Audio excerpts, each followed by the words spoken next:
amazing team that's going to help us, continue to drive forward the vision for Eternal Dragons. And we recently welcomed Peter, Arias, and Sergio with really amazing background on the gaming industry, bringing super awesome talent for primarily for the next game that we're working on. And we'll be soon welcoming Melike as game designer, Tom to support on growth operations, and Juan, who is our senior backend engineer. And yeah, so I want to catch up a little bit with what's been the plan all along. So as a reminder, Eternal Dragons is this epic fantasy franchise that we're working on, that we're building, and which is cross-platform, Web3 games, and is going to have interoperable NFTs. The first NFTs, the first class of NFTs that you've seen are the Eternal Dragons, and you have seen a little bit of a sneak peek of what they look like. So the very first milestone are the Genesis Dragons. So the NFT sale, we're working really hard on that, is coming soon now, hopefully end of June or during the next few weeks. And we keep crunching on that, definitely where we're putting all of our effort. Next to that, the next milestone is going to be our breeding game. Our breeding game is going to give the ability of using these Eternal Dragons to start creating a next generation of dragons. We have also more updates on some of the mechanics on breeding that I think are really innovative and it's going to add a lot of value to the whole project. So expect some really cool update tomorrow on Medium around the updates to the breeding game. After that is going to come the chapter 1, Strife, which is our auto chess battler. And then, next year we will continue with House of Dragons and kick off War of King, which is our 4X Guild Wars.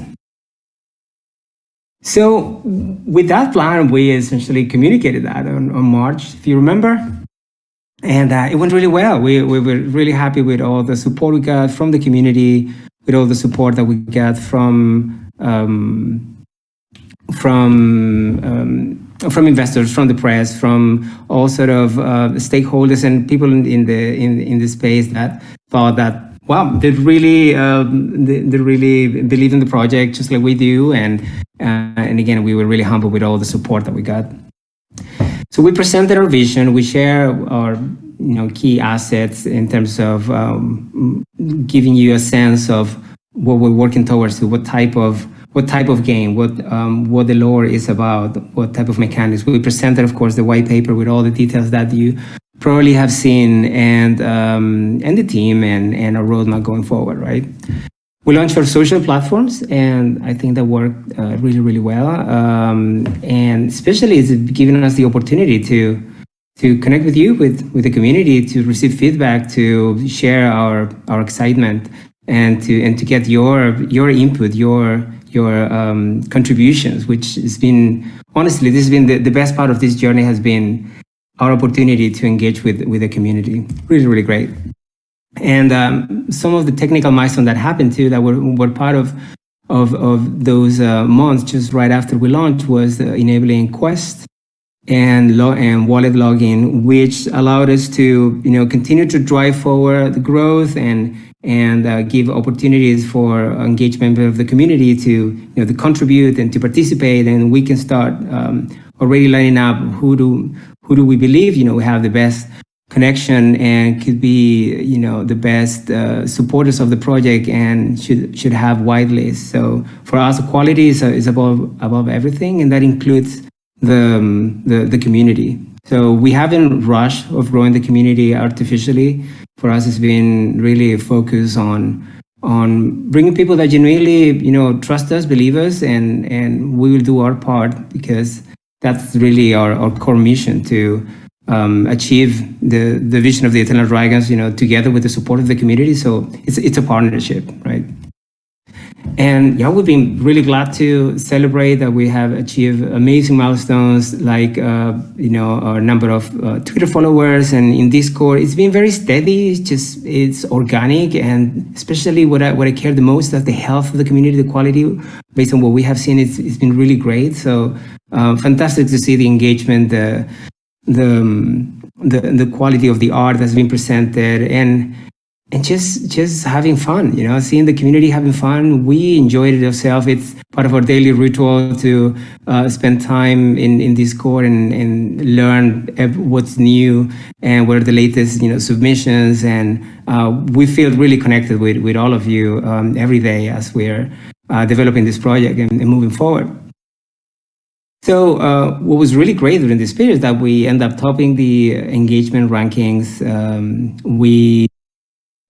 As I mentioned, our followers, are really healthy in terms of very low amount of bots, and we keep also proactively taking out accounts that we consider bots, that we have identified bots, because we want the health of the community to stay at a really high level, and for that we can't just let it grow or artificially inflate it, but quite the opposite. Just reward and engage with everyone that believes in our project, and they are spending their energy and their passion, just like we are, on making this successful. So you can see we have a low amount of comparatively speaking, of bots compared to a number of other projects, and really positive sentiment in Discord. And we're really humbled with your contributions with the fan art, and this is just a quick summary. I went scrolling back a few days. I managed to download some of these and wanted to share, and thank you for the support and for the passion. It's so inspiring to see the amazing art, the creativity, the quality that's been submitted. It gives us energy to continue to develop this project and to push forward. It's a big part of the fuel that we need, and we have plenty of it. So thank you for sending that. Keep sending that. It's important, and it's inspiring. And to tell you that we, on our side, we continue to work on the NFT sale as being the upcoming milestone. I really love how the dragons are starting to look. Really love all the technical aspect and the innovation actually in textures that are programmatically created in some cases, and everything related to different affinities and different classes. See those finally reflected on these 3D models, and all sort of opportunities for rendering, and especially how we're creating, we believe, the foundation for what the Eternal Dragons is going to be in terms of the possibilities of this NFT, because it's not going to be an image that you buy. It's going to be an object that has DNA, that is going to have different ways of visualize it, of different kinds of utility. So to know that we have encoded all those secrets as part of the DNA, and we're going to continue to show different angles of it. It's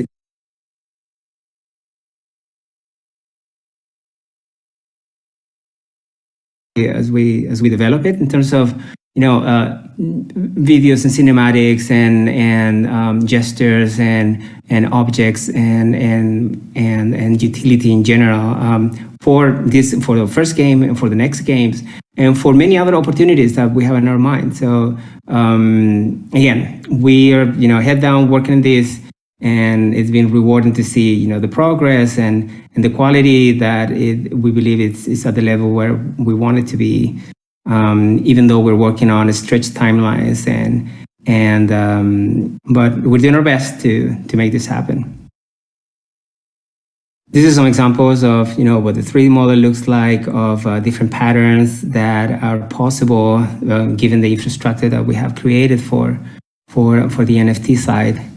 And the trailer is just looking amazing. It's really, really great. And we were in this session, was it last week? Yeah. When we were recording the voiceover, and the voice was, I was thrilled. I got goosebumps. Like, it reminded me of some of the best trailers, and I was really taken by the whole story. Andreas has created this really amazing lore for the game, and seeing that finally reflected to some extent in the trailer, and telling a little bit more of the story, unveiling what we have imagined for this universe of the Eternal Dragons, honestly was quite a moment. So can't wait to share it. Still, of course, work in progress, but you're getting some beautiful sneak peeks here and there to give you a sense kind of what's that going to look like. So we'll keep driving that. And just to share that our priorities, what we're really focused on, it's first of all on product innovation. We're learning every day. Our goal is to learn as fast as possible, and in order to be successful, because this is a very dynamic industry. With the building games for Web3 has its own challenges beyond what we have learned and experienced on Web2 games, and it's really something completely new. It's a really deep change of paradigm. And we're navigating this, and we're learning from the best project out there, from both successes and the failures, for the situation in the market, from bringing good practices from gaming, really focusing on the core aspect of providing entertainment value to the players and to the community, and to make the game really fun to play, because I think that's really at the core. Gaming is not a transaction, it's not a bank. You wanna play a game because you want to play a game, and that in itself is rewarding. So it's very, very important for us to get that sorted first. But at the same time, there will be really great incentives for the different type of customers or of members of the community, from investors that are supporting with capital the project, to from NFT and Web3 investors, to players that might or may not necessarily spend on the game, or that will be earning, that will be progressing and getting rewards, and the people that want to just pay for fun. So spending in the game because it helps them achieve milestones that are meaningful for them and are part of a really fun core game loop and meta. So we're working really hard on that, on really pushing the limits on how products have been defined so far. And I think we're going to come up with something new and something powerful. So we'll keep you posted. There's a great update actually in this regard coming tomorrow on Medium, where we're tackling one of the key challenges around NFTs, which is the breathing mechanics. So stay tuned, because that's gonna be. I hope you like it. We've been working on that really hard for several weeks, and we have validated with a lot of smart people that we had the opportunity to get feedback from, and yeah, we're excited about that update, and that's one of the multiple innovations I think that we'll be bringing to Web3 gaming. So to mention, stay tuned. The announcement is coming soon, as soon as tomorrow. And of course, the first milestone that I mentioned before, which is the NFT sale, targeting during the next few weeks, and the community, just continue to support, to gather your feedback, to have opportunities like this one to share where we are at and answer your questions. So I'm excited what we have done so far. I think we can do a lot more in the future. We're really thinking hard on how to connect and engage directly with the community as strongly as possible. And then our games, of course, the breathing game specifically, with the updates that I was mentioning earlier, and Chapter 1, which is the auto chess battler. So that's what's top of mind to us. That's what we've been focusing on. Keep crunching, we keep doing things, but we have a great team, and honestly, we're having a lot of fun just doing this, because building something like this is one of the most amazing experiences that we have, in our lives. So it's been really great.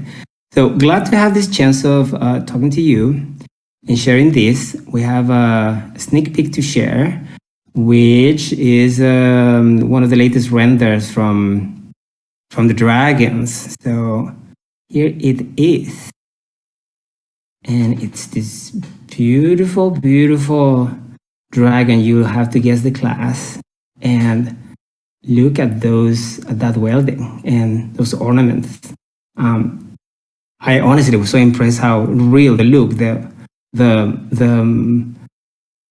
reflections of the gold is just wonderful, and the texture of the skin as well. But the cool thing is that the welding means something very special, which you'll get to learn more tomorrow. So I leave you with that. Try to guess what the could mean, but it's important. It's part of the latest updates, again, as I mentioned, that we've been thinking about. And the eyes are just placeholder for this specific render, but they're gonna look really cool as well.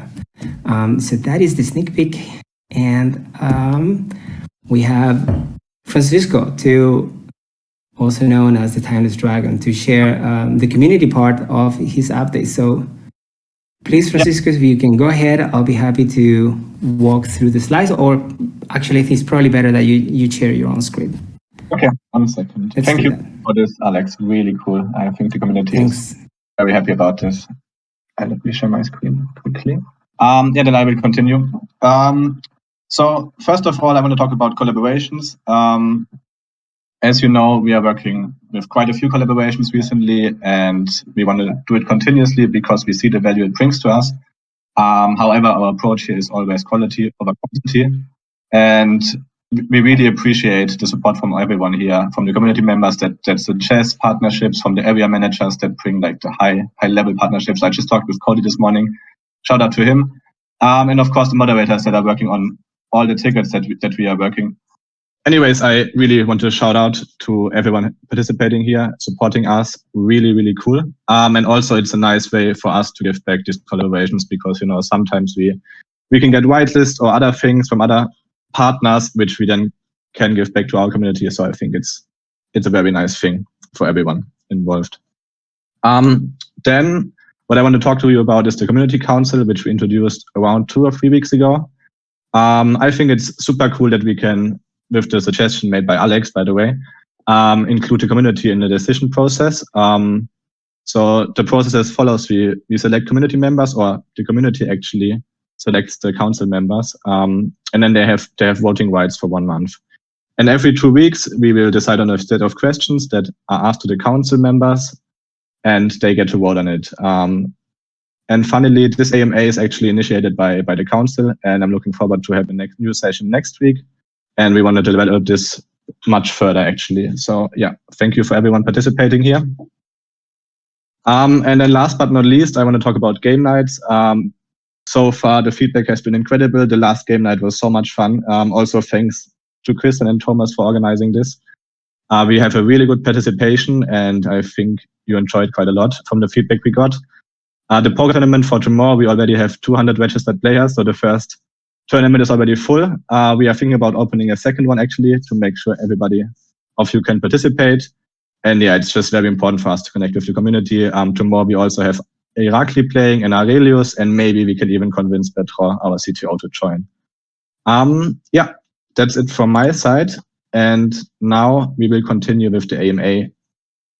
And I will start right away with the first question for Alex.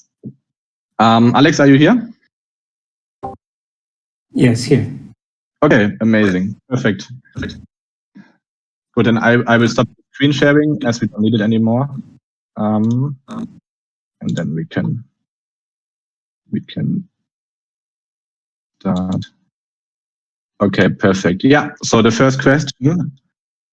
Alex, in the roadmap in late 2022, we have a private sale and a public sale for EDQ. But in chapter 2, we have a pre-sale again. Can you please explain this pre-sale more in detail?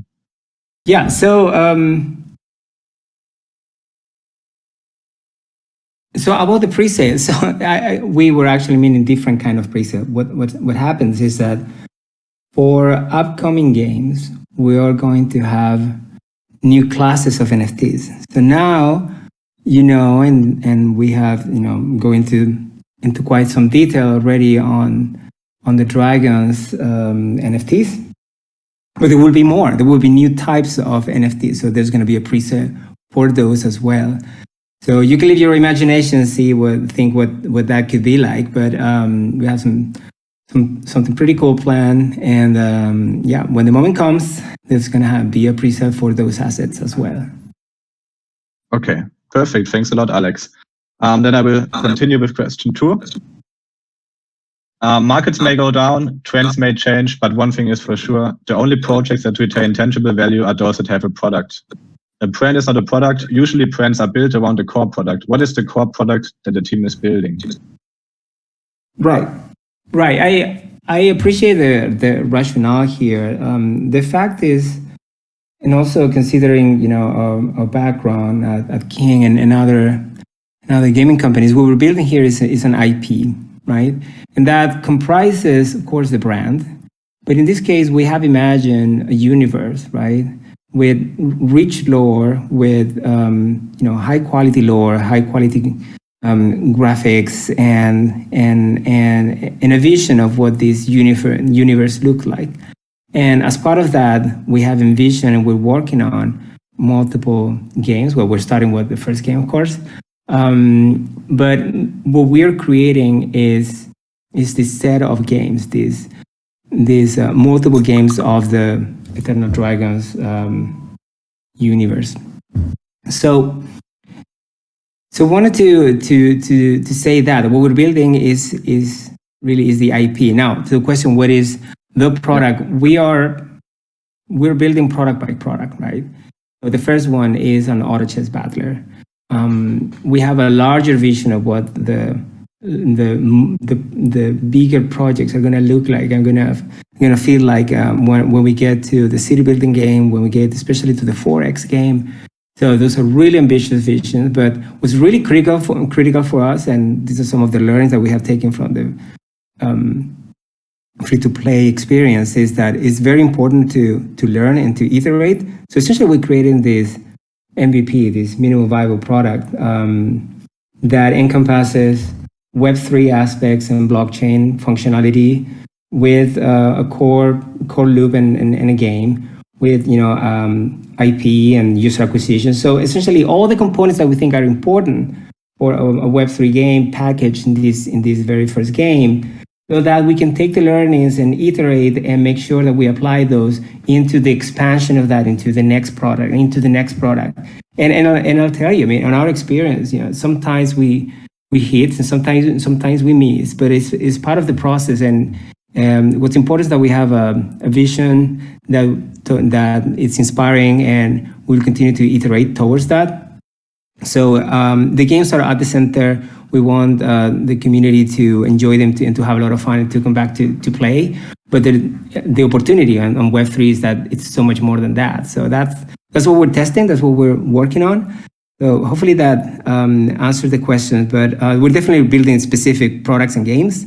But we're really iterating towards this larger vision of what Web3 can be for gaming. Yeah, perfect. Thanks a lot, Alex. The next question is about the entry barrier. And the question is, do you have an idea of how much financial investment the initial average user will need to make in order to play? Right. How about the new player a year later? Right. I understand that. I think that question perhaps comes from, let's call it traditional. Everything is so new that traditional means a few months. But it comes from the gated aspect of some Web3 games where you have to own something in order to play, and you think of this in terms of, I need to invest in the game to get an ROI.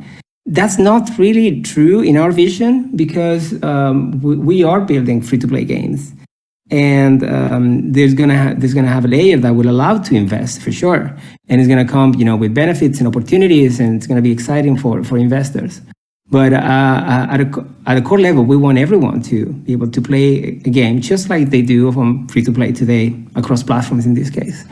Now, as from a release perspective, we are giving the NFT holders the benefit of being early at playing these games. So it's more that they are going to have a chance to try first, kick the tires, give us feedback, and start playing and advance while we open up to everyone else on that next stage. So it's more like by invitation only type of situation, but not because it's restricted that you have to have an NFT to play. That's not the case. It's more that that's how we're rolling out the games. Perfect. Thanks a lot. Next question. With most of the later gamify going into a death spiral, I would like to ask how the project is circumventing these issues in terms of model design. Yeah. I think it was a good comment on the death spiral, right? Yeah, I mean, we're taking this super seriously. Honestly, the writing was on the wall the moment you start looking at how the economy was designed. And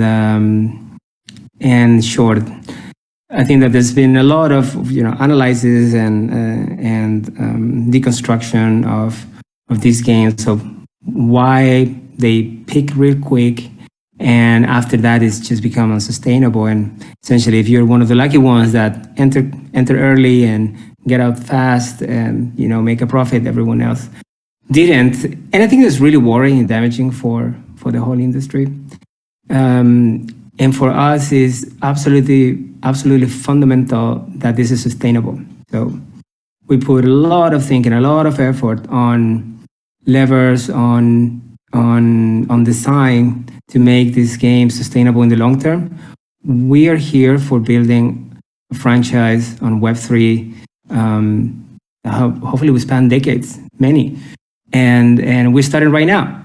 And we're not here for seeing or hoping to see a quick peak and then a crash. So we want to avoid that. And to do that, as I mentioned, we are throwing many tools and lots of great thinking on design. So one of the key aspects that you have seen on many of these games is the unsustainability of the token economy. And that's really driven for lack of control, and in particular when it comes to tools for managing supply and demand. So they're just hyperinflationary. Essentially, if everyone and anyone can breed as many NFTs as they want, then you can still hear me, then you get in trouble. So we have a couple of things to say about that. There are many tools, again, levers that we are using in a smart way, driven by market conditions and driven by the health of the economy, that will be automatically adjusting a number of parameters around the game economy. And on the token side, we will controlling the supply in a sense that we need to essentially be fiscally responsible, just like countries are, right? You have seen this really high inflation when you start printing money, and that's the real world version of it. The online version is way quicker and perhaps more dramatic in a way.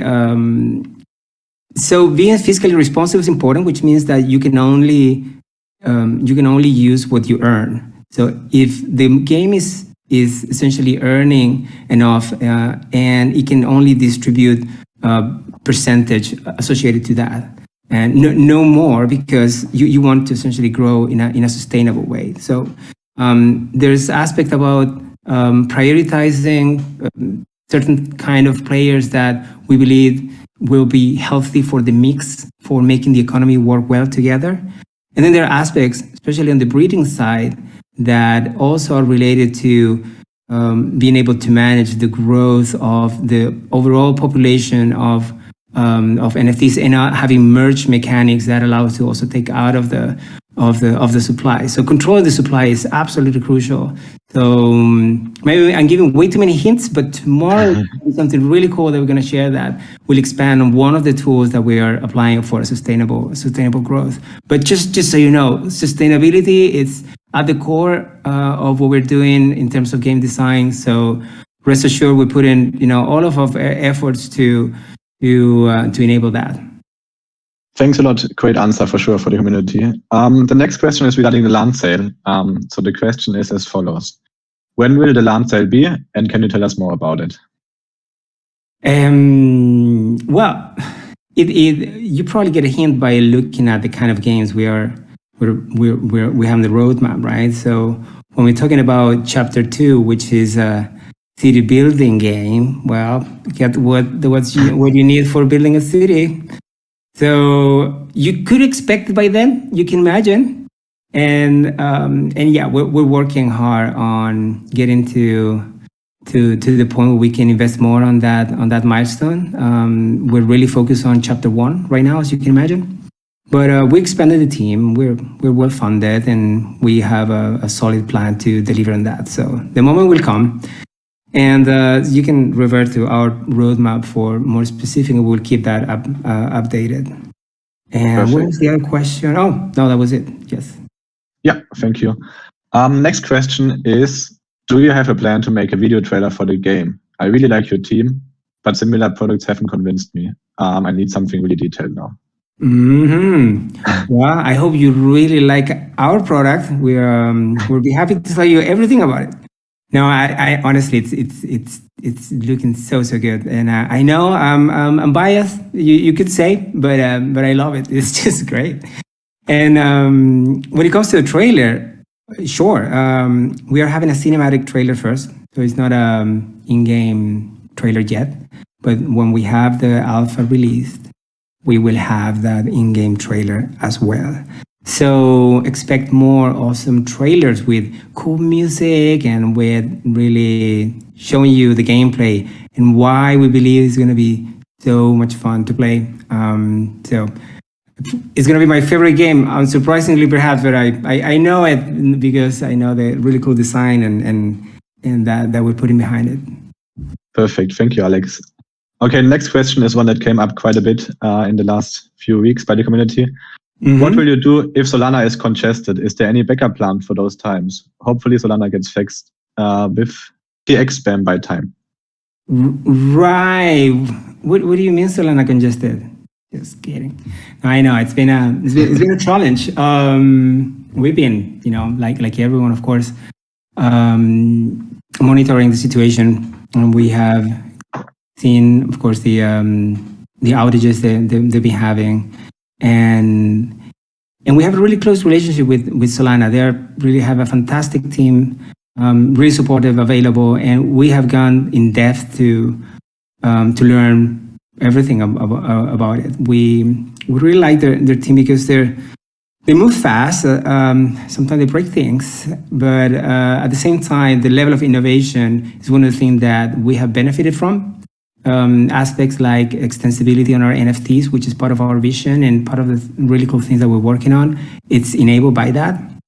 The transaction fee. Well, I could talk in detail about why we made that choice, and we feel good about it. I think these are growing pains, and it's honestly a bit of the result of their own success. They're processing more transactions than any other all the other networks.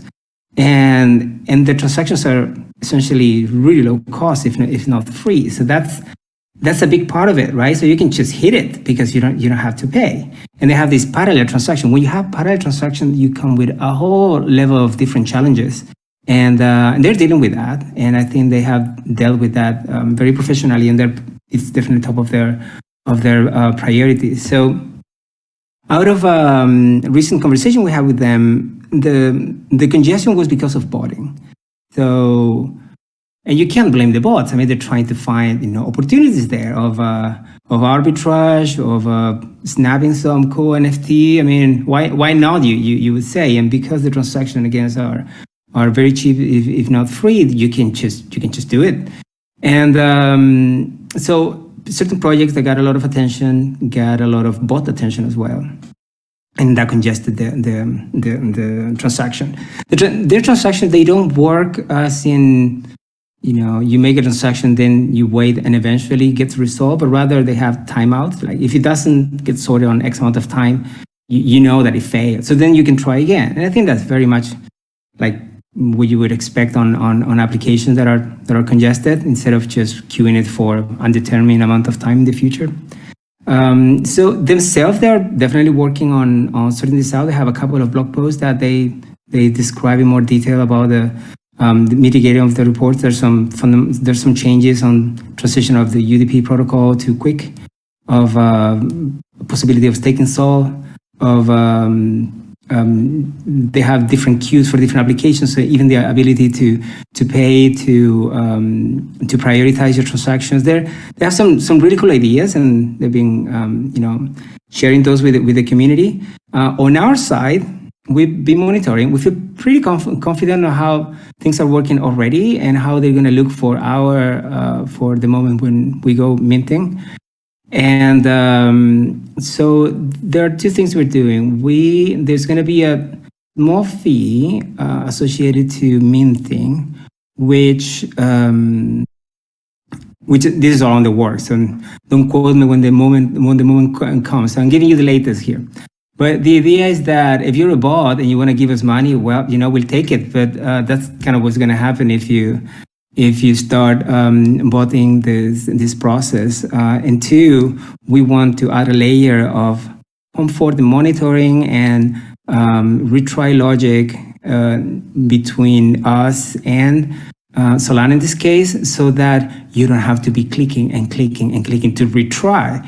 So we'll keep track of all the transactions. We will retry where needed, and you're gonna have a really smooth, visibility of what's going on. Sometimes things take a little bit longer, but at the same time, we will work to make this super smooth. And they already have some successful recent projects. Everything has gone smoothly. I think we're in a really good shape for what's gonna look like. And yeah, gladly, these issues, have already been happening and addressed to the extent that I mentioned before. But yeah, look, it's absolutely top priority for us for having a smooth minting day. So there will come the moment where we're going to chat about how the experience went. So I look forward to that. Let's see what that's going to look like. But I'm pretty confident it's going to be really smooth. Perfect, thank you, Alex. Now to the next question. I wanted to confirm that Ethereum is a no-cap coin with a fair launch via the DAO treasury. Right. Also, in the white paper, it links to the 𝐸 page. Will this be the main source of information for Ethereum, DEX? Right. Yeah. Well, so Ethereum is a Solana token, fungible token, and it will be connected. I mean, it will be part of the whole Ethereum infrastructure. So is that protocol what the DEXs will use, and that's really at the core. If you want to transact, you transact through Ethereum, and that's essentially it. With regards to that, it's a no-cap. That's right, because one of the things that I mentioned earlier is that we are going to have tools for monitoring the health of the economy and make these central bank decisions instead of every quarter. Maybe it's going to be every few milliseconds on what are the things that we need to adjust in terms of supply and other aspects. So it's a pretty cool project, actually. And for that, of course, we need control of minting Ethereum, so then we can stabilize it and it can fulfill its role of being the utility token for a healthy economy. Yeah, perfect. Now to the second last question. In terms of game design, has the project party considered compatibility with mainstream VR devices on the market? VR, well, not really at this point. You've seen, you get a sense of the type of games that we are building, that we have in our roadmap. There's definitely opportunity for something around that in the future as we evolve the vision. So not something we will, rule out entirely right now, but we also like to focus, and it's really fun to experiment with all sort of innovative things. But we're here working on a specific, game and use case that we want to deliver soon that has a core loop that doesn't have VR. There are also opportunities on AR that I think would be pretty cool. Since we're also having our NFTs in 3D, I mean, there's plenty of really fun things that we could be doing. But yeah, all of that is more exploratory and long term. Nothing we are really working on right now. Okay, amazing. Thank you, Alex. Now to the very last question, which is a special one. Mm-hmm. Can I harvest my dragon for parts and sell them to the local wizard to make a love potion to spike Alex's tea and make him fall in love with me? Well, I mean, we can try it, see if it works. That sounds great. You know, I'll let you know how it went. Oh, thanks. Okay, amazing. Thank you so much, Alex, for this. I think this was a great session. I'm pretty sure the community enjoyed it quite a lot. Yeah, thank you, and happy to do this again soon. Thank you, Francisco, for setting this up. And really excited, really happy to make this happen. And thanks everyone for joining and listening. Yeah, have a great day, community. Bye.